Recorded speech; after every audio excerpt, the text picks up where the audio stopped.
So the first question I'm expecting to get asked is, can this build clear pit 100 plus? And the answer is, I don't know. And there's 3 reasons I don't know. The first one is, it's a skill issue, okay? It's a skill issue on my end. In order to clear high tier pits, you need to basically play perfectly and dodge all of the one-shot mechanics in the boss fight, and I'm just not that guy.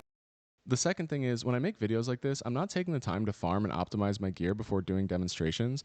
I want to show you what a concept has the potential to become and let you take it from there. But personally for me, it's just more fun to reach a reasonable power level, demonstrate it, and then move on to the next build.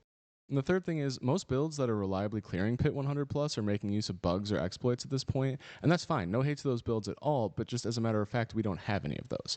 What we do have, though, is a lot of damage output and ridiculous boss staggering speed, so I'm optimistic that a better mechanical player than me might be able to do it, and if you do, I'd love for you to tell me about it in the comments.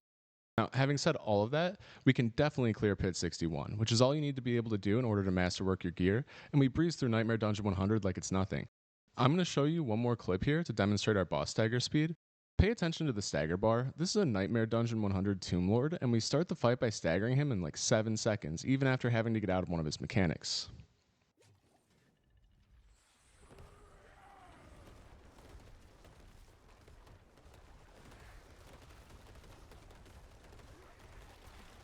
And my last note on stagger is that this staggers pit bosses just as fast. However, staggering a pit boss does not stop the shades from attacking you, so keep your eyes peeled. It is dangerous out there. So let's get into how we set this up. Towards the end of Season 3, I put out a kind of Poison Creeper variant of this that makes use of Poison Creeper and Subterranean aspect. It's still totally workable, by the way, but in this case, we opt for a classic Landslide and a ranged attack as the monsters get more and more dangerous to engage from melee range. Another great thing about classic Landslide is that you can attack anything that's on your screen. Even if it's behind a wall or on a different level from you, if there's stairs, it doesn't matter. You can place Landslide anywhere on your screen, which gives us some cool opportunities to wipe mobs that don't even know we're there. What I'm talking about is this. I can be here, and I can cast Landslide over here. See? All right. So let's talk about how we do this. The whole key to this is the new Earthbreaker unique ring. I saw this, I wanted to try it, I love Landslide, that's why I built it before. So what this ring does is casting Landslide causes tectonic spikes to continue to deal a little bit of damage over 2 seconds. And when you summon Landslide pillars in those spikes, there's a 30% chance to cause an extra Landslide pillar to spawn in the spikes. So right away, the first thing I was thinking about was, okay, we already take aspect of the Aftershock. Our Landslide pillars already go twice. Now we have a chance to have those go again, and that would get us up to 4 times.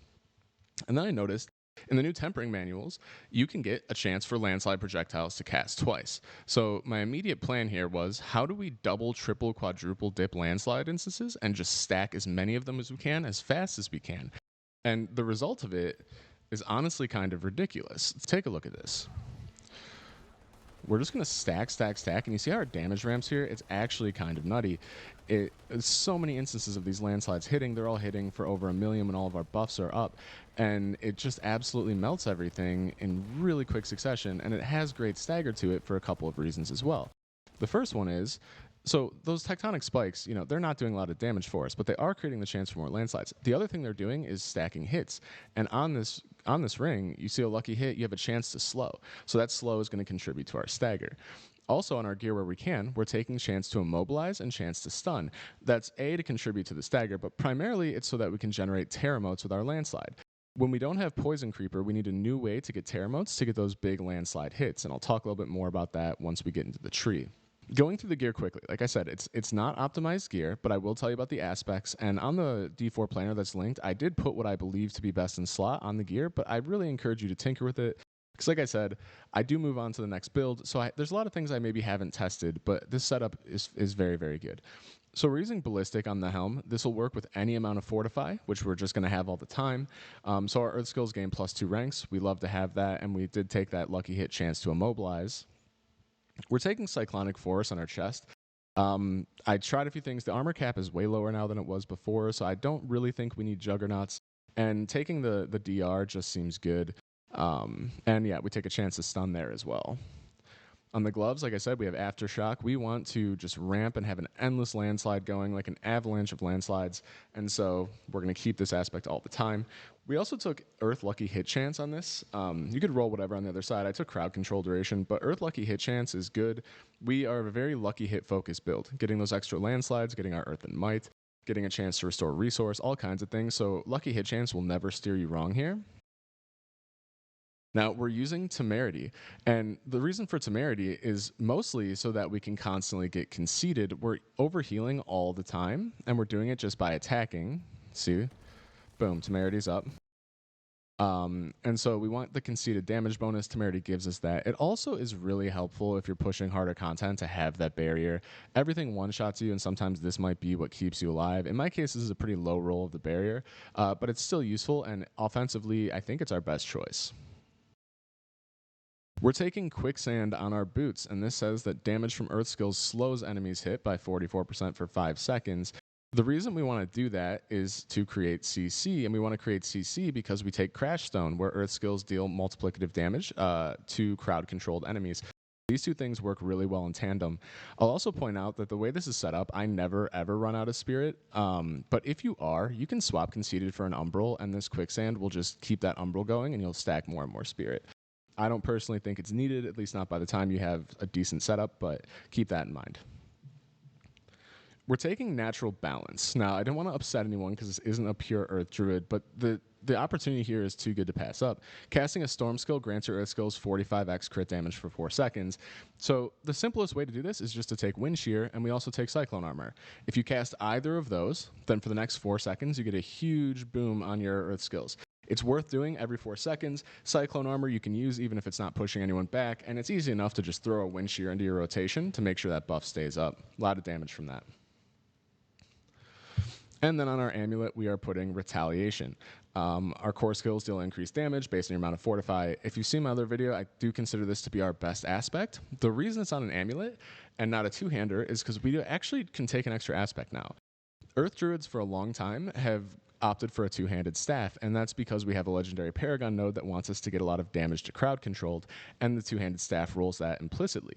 But now, with tempering options, we can just add damage to crowd controlled to our weapon, to our offhand, and to rings, and we can cap the Earth and Devastation node without needing that. So we have room for an extra aspect, and we have room for more attack speed, and so I opted to take that with the 2 one-hand setup.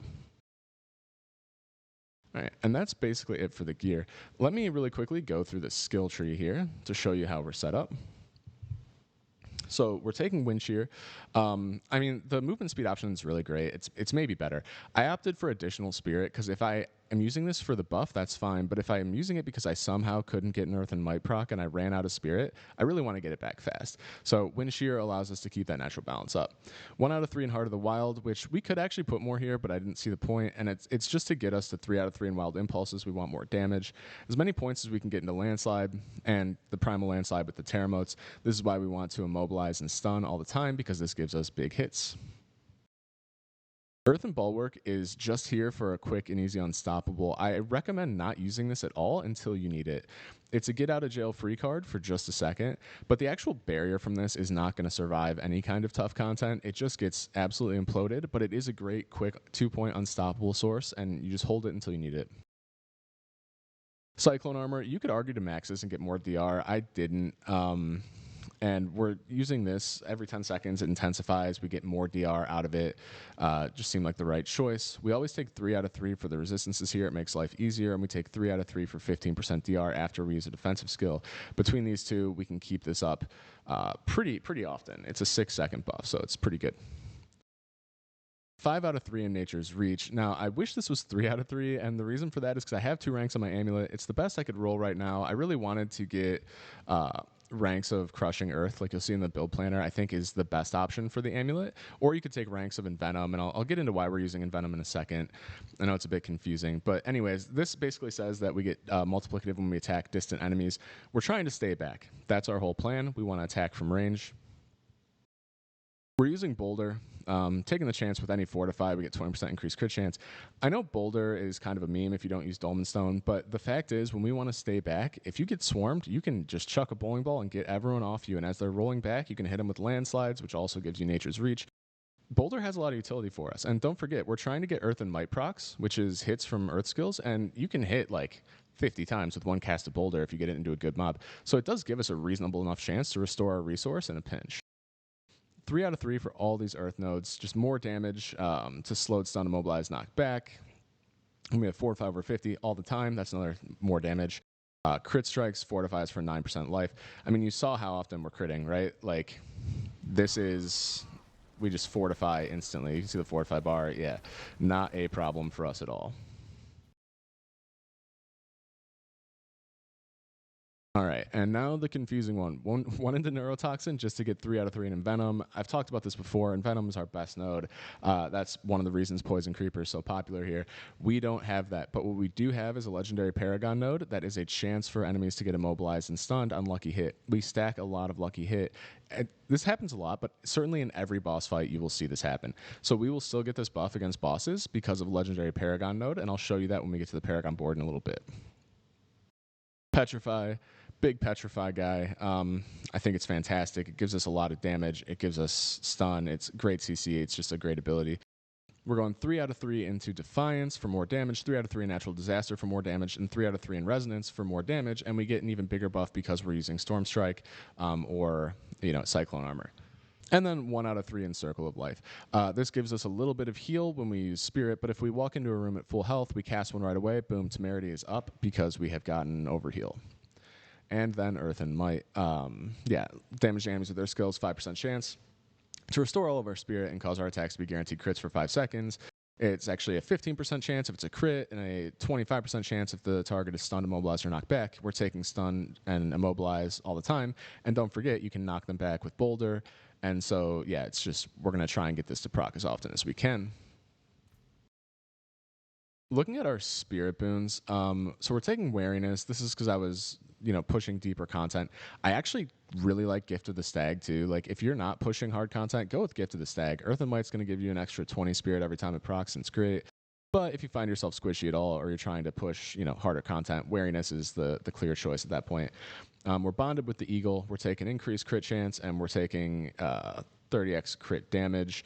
Attack speed would be really good here too if you want your landslides to go faster. If you do that, I would replace the crit chance because Earth and Might's up a lot. So that's a very distinct possibility to take attack speed. With the Wolf, we're taking dealing damage has a 15% chance to restore 20 spirit. Said we want an endless landslide. We don't want to run out of spirit. This is a nice node, and there's nothing so strong that it necessitates us not doing this. And then Calm Before the Storm. Nature magic skills have up to a 20% or a 10% chance to reduce the cooldown of your ultimate by 2 seconds. I want to show you really quickly how fast we get this going as we ramp, right? So here's Petrify down here, and just watch the cooldown after I use it as I start spamming my attacks here. See how that's just jumping down like crazy because we have so many lucky hits and our attack speed is nutty. And so we get a lot of Petrify uptime. All right, and then the Paragon board, as always, I'm not going to go super in depth. It's linked. I will just show you the nodes and the glyphs that we're using. So we're taking Exploit, pretty much every build ever. We're taking Human. This is great for us because we don't shapeshift, so it gives us more DR and increased damage. Ancestral Guidance, spend 75 spirit, deal 30x increased damage for 5 seconds. We will spend more than 75 spirit every 5 seconds. This is always up. Earth and Sky, obviously. Earth Druid, this is a huge thing. If they're CC'd or vulnerable, we get more damage, and that's always. And then Earth and Devastation. So this is where we want to stack damage to crowd controlled. Like you can see, my bonus is capped, and that's just from tempering onto 3 items, damage versus crowd controlled, and we were able to make that happen. Outmatch, this is a great damage multiplier for us. Constricting Tendrils, here we go. Nature magic skills have a 15% chance to entangle the enemy with vines, immobilizing them for 2 seconds and poisoning them over the course of 4 seconds. So you've seen how quickly we get lucky hits, how quickly we stack hits. So enemies will still get poisoned, and in boss fights, this will boost your damage a ton. It's not particularly necessary in anything but boss fights because you have more than enough damage to just bowl things over, but it will still happen. If anything takes more than a few hits from you, they'll wind up in this situation. So we can still use Envenom and get a lot of value from it even without Poison Creeper. We're using Spirit. It's just stacking damage, right? Crit damage increases damage they take, so we crit a ton. It just stacks up. That's always full, especially in a boss fight. And then Tectonic, we get 20% lucky hit chance, and it's actually really helpful because 5 dexterity gains our Earth skills more crit damage. So yeah, we take it for the lucky hit chance, but we're happy with the damage too. And that's the setup, guys. This Earth Druid is actually kind of nutty. It hits so hard and so fast, and it just melts things down. It's very fluid to play. You can kill most things before they get up to you. And of course, don't forget to chuck a bowling ball if anything tries to get a little too close to you. That's it. Yeah, if you like this one, leave me a like. Don't forget to subscribe. Leave a comment what you want to see next, and I will catch you for the next one.